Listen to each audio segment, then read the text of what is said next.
প্ৰভু যীশুৱে বিশ্বাসীসকলক যি নতুন নাম এটা দিব সেইটো আসলতে কাৰ নাম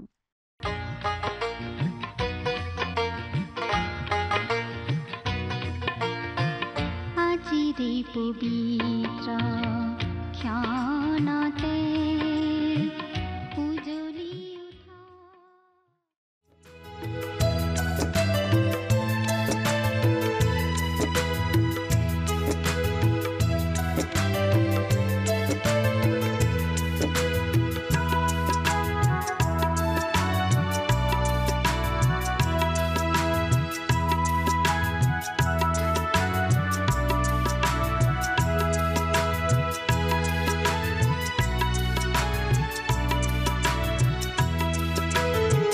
যদি লাগে জীবন পরিপূর্ণতা যদি লাগে জীবন পরিপূর্ণতা প্রভু যিশুর কাকলে আহা প্রভু যিশুর কাকলে আহা প্রভু যিশুর কাকলে আহা প্রভু যিশুর কাকলে আহা কেবল তেওঁতে ভৰসা কৰি তুমি ঈশ্বৰৰ সন্তান হবা কেবল তেওঁতে ভৰসা কৰি তুমি ঈশ্বৰৰ সন্তান হবা যদি লাগে জীৱন পৰিপূৰ্ণতা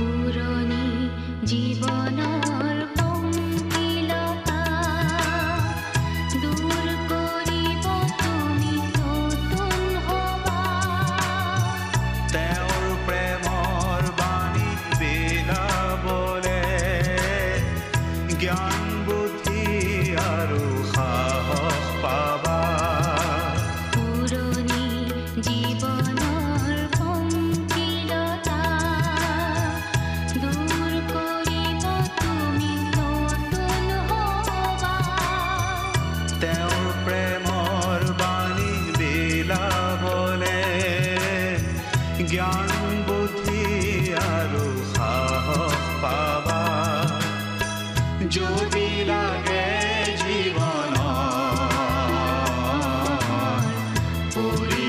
পৰিপূৰ্ণতা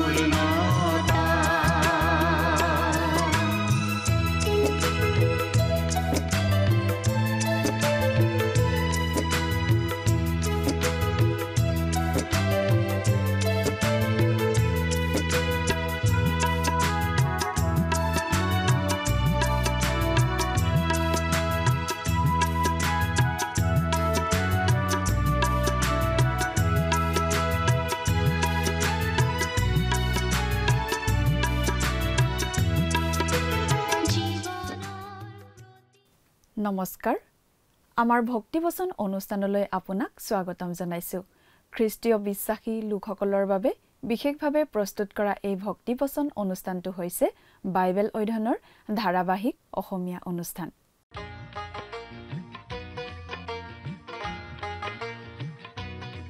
প্ৰিয় দৰ্শক আপুনি যদি আমাৰ আগৰ অনুষ্ঠানটো শুনিছিল তেনেহলে আপোনাৰ নিশ্চয় মনত আছে যে আমি এতিয়া বাইবেলৰ নতুন নিয়ম খণ্ডৰ প্ৰকাশিত বাক্য নামৰ পুস্তকখন অধ্যয়ন কৰি আছো আৰু যোৱা অনুষ্ঠানত আমি এই প্ৰকাশিত বাক্য পুস্তকৰ 3 নম্বৰ অধ্যায়ৰ 7 নম্বৰ পদৰ পৰা 8 নম্বৰ পদলৈকে পঢ়ি তাৰ ভিত্তিত আগবঢ়োৱা আলোচনা শুনিবলৈ পালো আজিৰ অনুষ্ঠানত আমি এই প্ৰকাশিত বাক্য পুস্তকখনৰ 3 নম্বৰ অধ্যায়ৰ 9 নম্বৰ পদৰ পৰা 13 নম্বৰ পদলৈকে পঢ়ি তাৰ ভিত্তিত আগবঢ়োৱা আলোচনা শুনিবলৈ পাম। মণ্ডলীলৈ লিখা ষষ্ঠখন পত্ৰ হৈছে ফিলাডেলফিয়াত থকা মণ্ডলীৰ প্ৰতি লিখা। এই ফিলাডেলফিয়াৰ মণ্ডলীয়ে পুনৰুজ্জীৱিত বা পুনৰ জাগৰণ হোৱা মণ্ডলীক প্ৰতিনিধিত্ব কৰে, যিটো প্ৰায় 19 শতিকাৰ আৰম্ভণিৰ পৰা আৰম্ভ হৈছে আৰু খ্ৰীষ্টই পৃথিৱীৰ পৰা মণ্ডলীক উঠাই নিয়াৰ দিন পৰ্যন্ত থাকিব। এই মণ্ডলী ঈশ্বৰৰ বাক্যলৈ ঘূৰি আহিছে। সমগ্ৰ বিশ্বতেই আজি ঈশ্বৰৰ বাক্য শুনিব বিচৰা আৰু ইয়াৰ বাবে ভোকাতুৰ মানুহ আছে। এই সময়ছোৱাৰ ছবি ফিলাডেলফিয়াৰ মণ্ডলীত দেখুওৱা হৈছে। প্ৰভুৱে ফিলাডেলফিয়াৰ মণ্ডলীক প্ৰশংসা কৰি কৈছে, মই তোমাৰ কৰ্মবোৰ জানো। প্ৰভু যীশুৱে বিশ্বাসীসকলৰ জীৱনত ফল প্ৰকাশ পোৱাটো বিচাৰে। তেওঁ ফিলাডেলফিয়া মণ্ডলীক কৈছিল, চোৱা, মই তোমাৰ সন্মুখত এখন খোলা দুৱাৰ ৰাখিছো আৰু কোনেও তাক বন্ধ কৰিব নোৱাৰে। আমি বিশ্বাস কৰো যে ই শাস্ত্ৰৰ জ্ঞানৰ দুৱাৰ, কাৰণ তোমাৰ অলপ শক্তি আছে বুলি সেই মণ্ডলীক কৈছে। এইটো আছিল বিশ্বাসীসকলৰ এটা নম্ৰ গোট, যাৰ আকৰ্ষণীয় সংখ্যা, ডাঙৰ অট্টালিকা বা কাৰ্যসূচী নাছিল, কিন্তু তেওঁলোক বিশ্বস্ত বিশ্বাসী আছিল। তেওঁলোকে প্ৰভু যীশুৰ নামক অস্বীকাৰ কৰা নাই। তেওঁলোকে পাপীসকলৰ বাবে খ্ৰীষ্টৰ ক্ৰুচীয় মৃত্যুৰ কথা ঘোষণা কৰি তেওঁৰ প্ৰতি সত্যতাৰে সাক্ষ্য দিছিল। প্ৰভু যীশুৱে ফিলাডেলফিয়া মণ্ডলীক কৈছিল, চোৱা, মই তেওঁলোকক তোমাৰ ভৰিৰ আগত আহি উপাসনা কৰিবলৈ দিম আৰু মই তোমাক প্ৰেম কৰা বুলি জানিবলৈ দিম। প্ৰভু যীশুৱে ইয়াত কৈছে যে তেওঁ ফিলাডেলফিয়াৰ মণ্ডলীৰ শত্ৰুসকলক জানিবলৈ দিব যে তেওঁ এই মণ্ডলীক ভাল পায়। এয়া তেওঁ ফিলাডেলফিয়া মণ্ডলীক কৰা ষষ্ঠটো প্ৰশংসাৰ বিষয়। তেওঁলোকক কৰা সপ্তমটো প্ৰশংসাৰ বিষয় হ'ল এইয়ে যে এই মণ্ডলীয়ে খ্ৰীষ্টৰ বাক্যক ধৈৰ্যৰে ৰাখিছিল। এইটো স্পষ্ট যে তেওঁলোকে খ্ৰীষ্টৰ আগমনৰ বাবে ধৈৰ্যৰে অপেক্ষা কৰে। প্ৰিয় দৰ্শক, কথাবোৰ অধিক বহলাই চাবলৈ আহকচোন। এতিয়া আমি মূল আলোচনাটোৰ মাজলৈ আগবাঢ়ি যাওঁ। প্ৰিয় শ্ৰোতা, আজি আমি 9 নম্বৰ পদৰ পৰা চাম। ইয়াতো প্ৰভু যীশুৱে এই ফিলাডেলফিয়াৰ মণ্ডলীৰ প্ৰতি কোৱা কথাখিনিকেই আমি পঢ়িবলৈ পাম। তেওঁ ফিলাডেলফিয়াৰ মণ্ডলীক প্ৰশংসা কৰাই আমি দেখিম। এতিয়া বাইবেলৰ পৰা পাঠ কৰি দিব খুজিছোঁ। অনুগ্ৰহ কৰি চাই যাব। লগত যদি বাইবেল নাই, মন দি শুনিব। আমি পাঠ কৰি দিম প্ৰকাশিত বাক্য 3 অধ্যায় 9 নম্বৰ পদ। এনেদৰে লিখা আছে, চোৱা, শয়তানৰ সমাজৰ যি মানুহবিলাকে নিজকে যিহুদী বোলে কিন্তু যিহুদী নহয়, মিছাকৈয়ে কয়, চোৱা, এনে কোনো মানুহক মই তোমাৰ চৰণত উপস্থিত কৰি প্ৰণিপাত কৰাম, তাতে মই যে তোমাক প্ৰেম কৰিলোঁ তাক তেওঁবিলাকে জানিব পাৰিব। সেই সময়ত যিহুদীসকলৰ বহুতো লোকে খ্ৰীষ্টত বিশ্বাস স্থাপন কৰিছিল আৰু তেওঁলোকে যিহুদীসকলৰ ধৰ্মধামত যোগ দিবলৈ বাদ দিছিল। তেওঁলোকে বিধান পালন কৰি পৰিত্ৰাণ লাভ কৰিব নোৱাৰি বুলি আৰু বিধানৰ যোগেদি ঈশ্বৰৰ আগত ধাৰ্মিক বুলি পৰিগণিত হ'ব নোৱাৰি বুলি বুজি পাইছিল, আৰু সেইমতেই তেওঁলোকে যিহুদীসকলৰ ৰীতি নীতি এৰি কেৱল অনুগ্ৰহৰ যোগেদি পৰিত্ৰাণ লাভ কৰা লোক হিচাপে বেলেগে গোট খাই ঈশ্বৰৰ উপাসনা কৰিব ধৰিছিল। কিন্তু যিসকল লোক যিহুদীসকলৰ ধৰ্মধাম আৰু ৰীতি নীতিৰ প্ৰতি আসক্ত হৈ আছিল, তেওঁলোক তেতিয়া ভুৱা ধৰ্মৰ কবলত থকা যেন হৈছিল।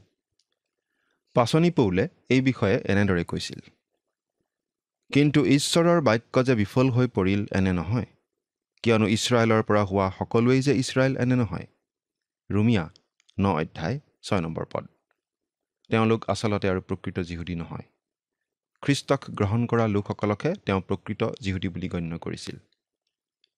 এসময়ত খ্ৰীষ্টীয় বিশ্বাসীসকলক ঘীন কৰা যিহুদী লোকসকলেও খ্ৰীষ্টক বিশ্বাস কৰিব ধৰিছিল আৰু আগতে তেওঁলোকে সমালোচনা কৰা বিশ্বাসটোৰ কথাই ঘোষণা কৰি শিক্ষা দি ফুৰিব ধৰিছিল। আমি এই কথা মন কৰা ভাল হ'ব যে সেই সময়ত ৰোমিয়াসকলে উপনিৱেশবোৰত আধিপত্য চলাবলৈ যিহুদী লোকসকলক ব্যৱহাৰ কৰিছিল। তেওঁলোকে কোনো ঠাই অধিকাৰ কৰিলে তাত যিহুদী লোকসকলক নি বহুৱাইছিল। সেইবাবে ৰোমিয়া সাম্ৰাজ্যৰ সকলো ঠাইতে যিহুদী লোক পোৱা গৈছিল। চোৱা, এনে কোনো মানুহক মই তোমাৰ চৰণত উপস্থিত কৰি প্ৰণিপাত কৰাম। তাতে মই যে তোমাক প্ৰেম কৰিলোঁ তাক তেওঁবিলাকে জানিব পাৰিব। অৰ্থাৎ প্ৰভু যীশুৱে ফিলাডেলফিয়াৰ মণ্ডলীৰ শত্ৰুবোৰৰ আগত এই কথা প্ৰমাণ কৰি দেখুৱাব যে তেওঁ সেই মণ্ডলীক প্ৰকৃততে প্ৰেম কৰে। এই কথাই আমাকো সাহস দিব পাৰে। প্ৰভু যীশুৱে আমাৰ শত্ৰুৰ আগতো এই কথা প্ৰমাণ কৰি দেখুৱায় যে তেওঁ আমাক প্ৰেম কৰে। সেইবাবেই প্ৰকৃত খ্ৰীষ্টীয় বিশ্বাসীয়ে শত্ৰুলৈ ভয় কৰিব নালাগে। ফিলাডেলফিয়াৰ মণ্ডলীক প্ৰভু যীশুৱে প্ৰেম কৰিছিল। এইটো আচলতে তেওঁলোকৰ প্ৰতি প্ৰভু যীশুৱে কৰা আন এটা প্ৰশংসামূলক মন্তব্য। এতিয়া আমি 10 নম্বৰ পদৰ পৰা পাঠ কৰিম। তুমি মোৰ ধৈৰ্যৰ কথা পালন কৰাত যি পৰীক্ষাৰ কাল পৃথিৱী নিবাসীবিলাকক পৰীক্ষা কৰিবৰ কাৰণে গোটেই জগতৰ ওপৰলৈ আহিবলৈ উদ্যত আছে, সেই কালৰ পৰা ময়ো তোমাক ৰক্ষা কৰিম।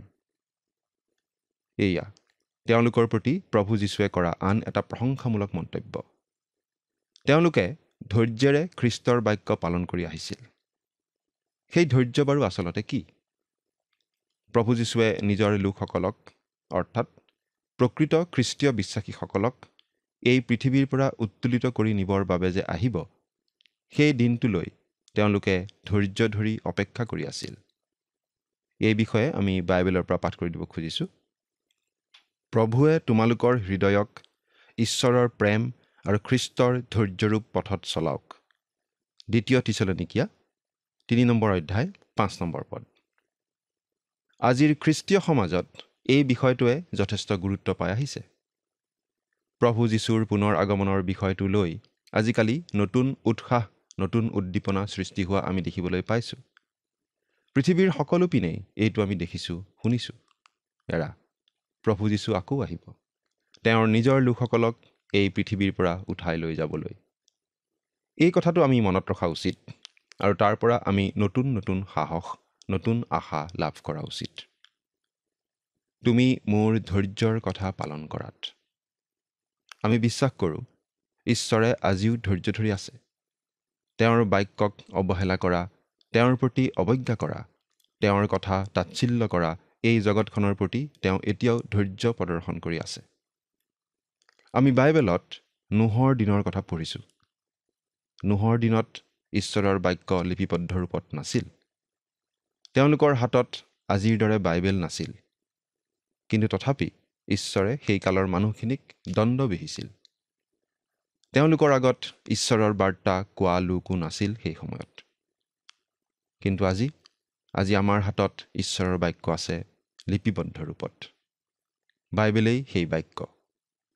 আজি বিভিন্ন অনুষ্ঠান প্ৰতিষ্ঠানে বাইবেল বিলাই আছে আৰু বিভিন্ন ঠাইত মানুহৰ হাতে হাতে বাইবেল আছে।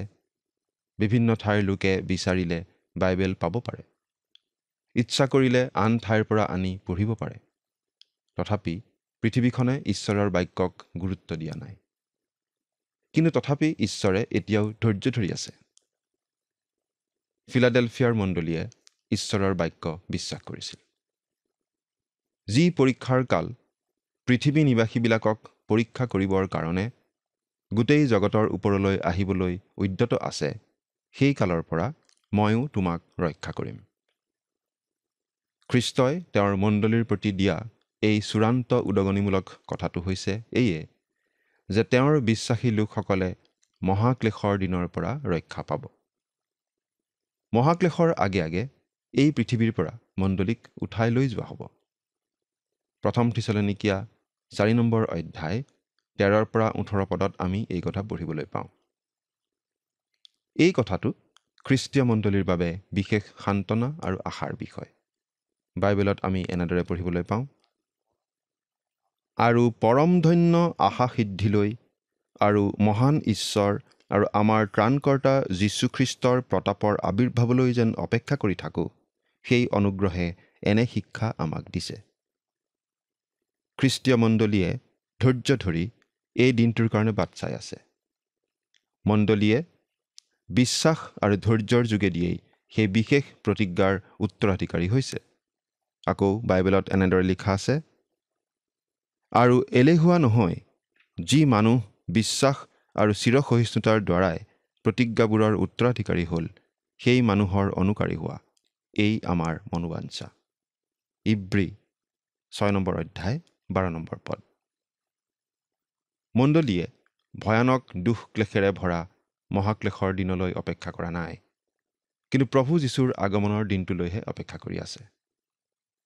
পৰীক্ষাৰ কাল মানে মহাক্লেশৰ সময়ৰ কথা বুজোৱা হৈছে।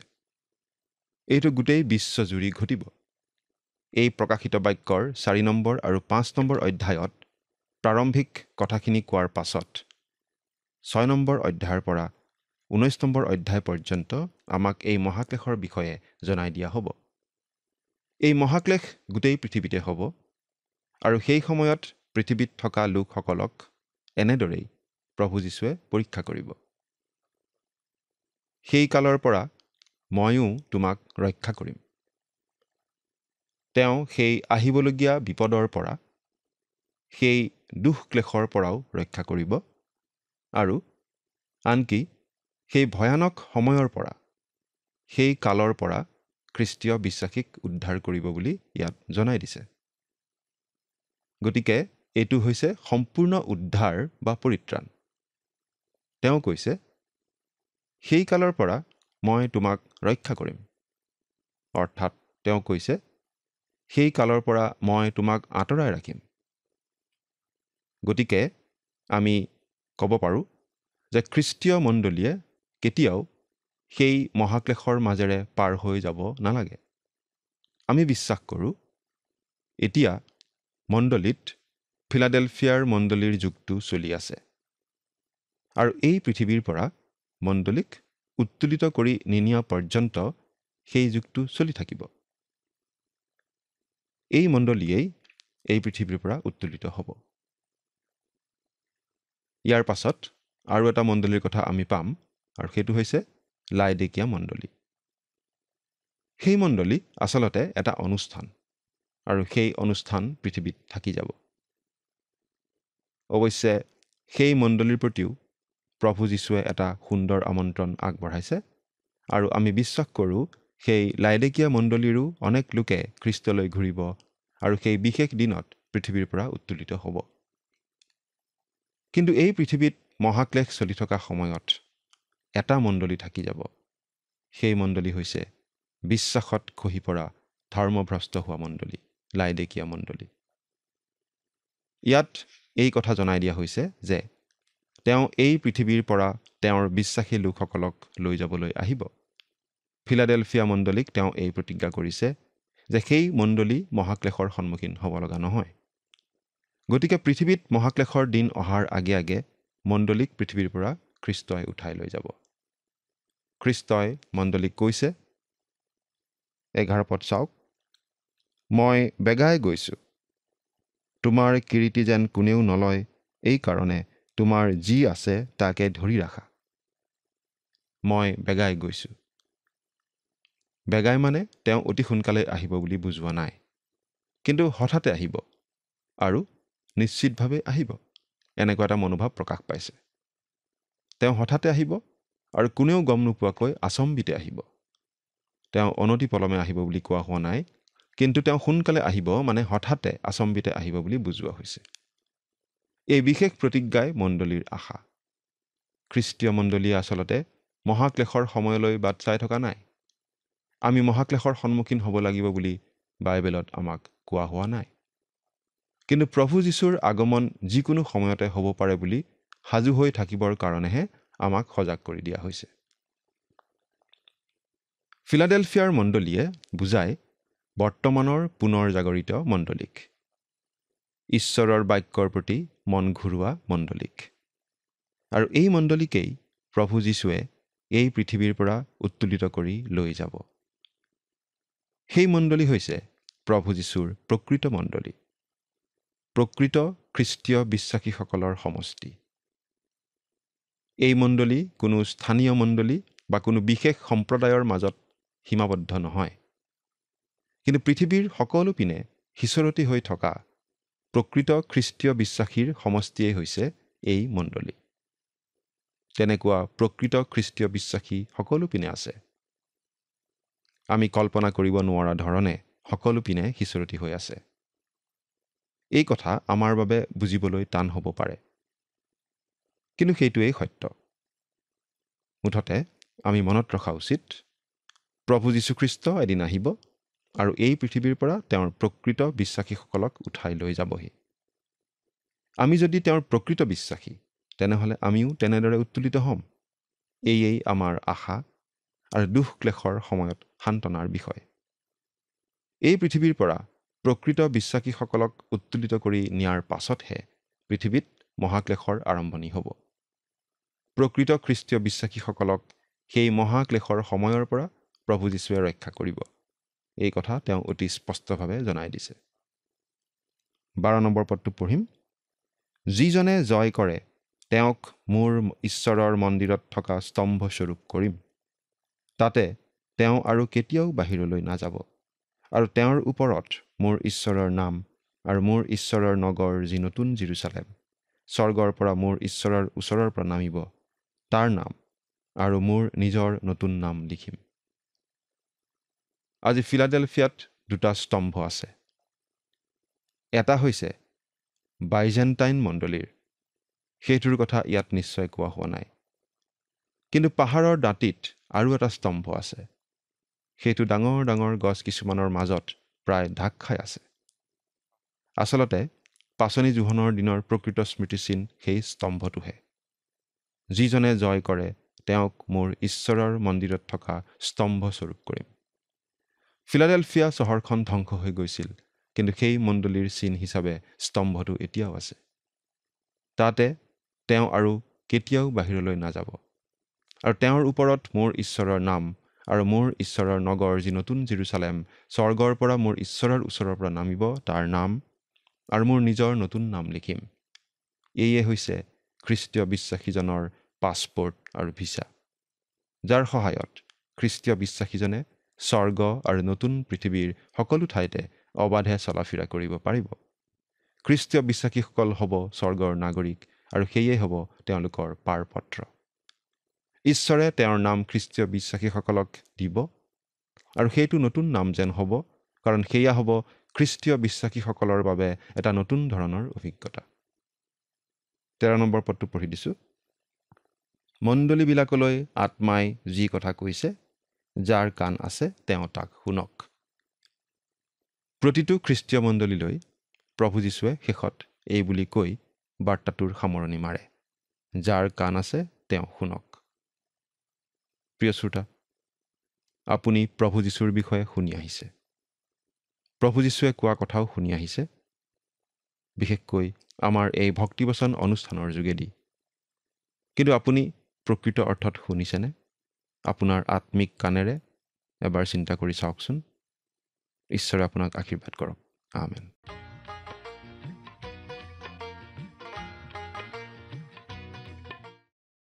প্ৰভু যীশুৱে কৈছে, যিজনে জয় কৰে, অৰ্থাৎ যিজন প্ৰকৃত বিশ্বাস, তেওঁ ঈশ্বৰৰ মন্দিৰত থকা স্তম্ভৰ নিচিনা কৰিব।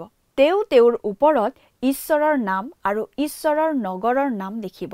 সেই নগৰ হ'ব নতুন জেৰুজালেম, যিখন মোৰ ঈশ্বৰৰ পৰা স্বৰ্গৰ পৰা নামি আহিব। এইটোৱে হৈছে বিশ্বাসীজনৰ পাছপৰ্ট আৰু ভিজাৰ নিচিনা, আৰু ইয়েই বিশ্বাসীজনক স্বৰ্গৰ নাগৰিক হিচাপে এই পৃথিৱী বা ঈশ্বৰৰ বিশ্ব ব্ৰহ্মাণ্ডৰ যিকোনো ঠাইত মুক্তভাৱে পাৰ হ'বলৈ সক্ষম কৰিব। প্ৰভু যীশুৱে তেওঁৰ ওপৰত তেওঁৰ নতুন নাম লিখিব বুলি কৈছে। এইটো তেওঁৰ নাম। আমাৰ নতুন নাম নাই, বৰং তেওঁ কৈছে যে তেওঁৰ নিজৰ এটা নতুন নাম আছে, যিটো তেওঁ আমাক দিব। এই নতুন নামটো হৈছে তেওঁৰ লগত আমাৰ ব্যক্তিগত সম্পৰ্ক। প্ৰিয় দৰ্শক, আজিলৈ আমাৰ অনুষ্ঠানটো ইমানতে সামৰণি মাৰিব খুজিছোঁ। পৰৱৰ্তী অনুষ্ঠানত আপোনালোকক পুনৰ লগ পোৱাৰ আশা ৰাখিছোঁ। সামৰণি মৰাৰ আগতে আহকচোন আমি খন্তেক প্ৰাৰ্থনাত মূৰ দুৱাওঁ। স্বৰ্গত থকা অতি মৰমীয়াল দয়ালু পিতৃ ঈশ্বৰ, ধন্য হওক প্ৰভু তোমাৰ নাম। তোমাৰ পবিত্ৰ বাক্য অধ্যয়নৰ যি সুন্দৰ সময় দিলা তাৰ বাবে প্ৰভুক তোমাক ধন্যবাদ জনাইছোঁ বিশেষকৈ পিতৃ প্ৰাৰ্থনা কৰিছোঁ এই সময়তে প্ৰতিজন দৰ্শকসকলৰ বাবে তোমাৰ বাক্য বুজি পোৱাত তেওঁলোকক তুমি সহায় কৰা আৰু বিশেষকৈ প্ৰভু তোমাৰ বাক্য অধ্যয়নৰ যোগেদি যি আমি দানৰ বিষয়ে পিতৃ শিকিছোঁ আৰু সঁচাকৈ প্ৰভু প্ৰত্যেক তোমাৰ সন্তানসকলে যাতে তোমাৰ পৰিচৰ্যাৰ কাৰণে প্ৰভু নিজৰ হৃদয় খুলি প্ৰভু তেওঁলোকে যাতে দান দিবলৈ পাৰিব তেনে আশীৰ্বাদ দান কৰিবা আৰু প্ৰভু তোমাৰ এই সন্তানসকলৰ যদি কিবা অভাৱ অভিযোগবিলাক আছে সকলোবোৰ প্ৰভু তুমি পূৰণ কৰিবা এই সকলো যাচনা মহান প্ৰাণকৰ্তা প্ৰভু যীশু খ্ৰীষ্টৰ নামত অৰ্পণ কৰিলোঁ আমেন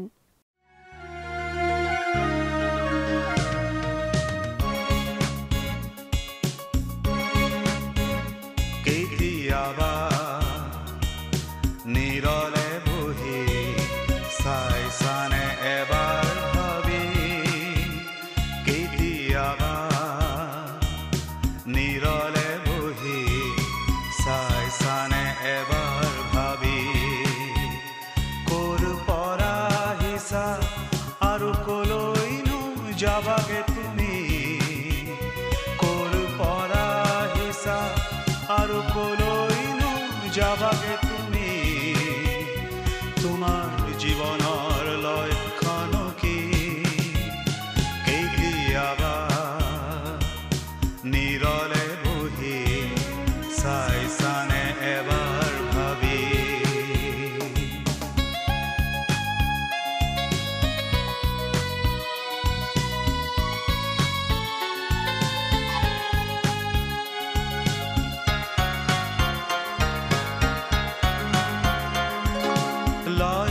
লক্ষ্যবিহীন সাৰথিবিহীন হয় নেকি তোমাৰ জীৱন লক্ষ্যবিহীন সাৰথিবিহীন হয় নেকি তোমাৰ জীৱন জীৱন যুঁজ ভাগৰি যুগৰি জীৱন যুঁজ ভাগৰি যুগৰি খাইছানে বাৰু লতি ঘটি খাইছানে বাৰু লতি ঘটি তোমাৰ জীৱনৰ লক্ষ্যণ কি কেতিয়াবা নিৰলে বহি চাইছানে এবাৰ ভাবি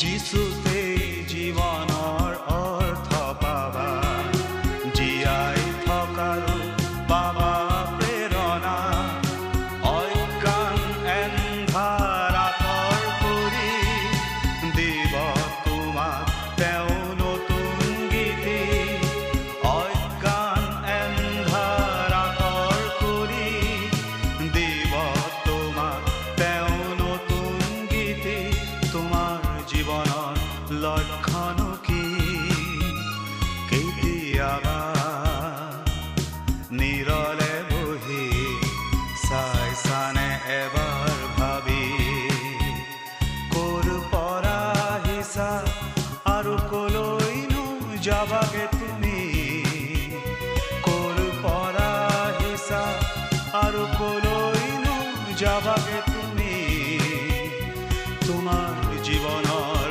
লক্ষ্যণ কি কেতিয়াবা